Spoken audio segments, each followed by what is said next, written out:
Okay, welcome. So it's Friday, another day of lockdown. Thought I'd make a ziti today. This is the uncooked ziti. So basically, fry up some sausages. I cooked these for about 11 or 12 minutes. I chose the thick ones today.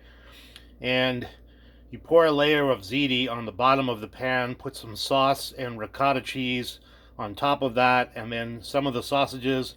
Then put another layer of the ziti along with the sauce, the ricotta, and some sausages. So incidentally, the size of the ricotta cheese I bought was about this size right here. Got that from Trader Joe's. And if you like, you can top it with mozzarella as well. And then I just put this in the oven and cook it about 25 or 30 minutes. If you do put the mozzarella on, it tends to brown. If you're worried about burning it, you can cover it with foil as well. But I made a similar thing a few weeks ago, rigatoni bake, and this is just with the ziti noodles, and it should be delicious.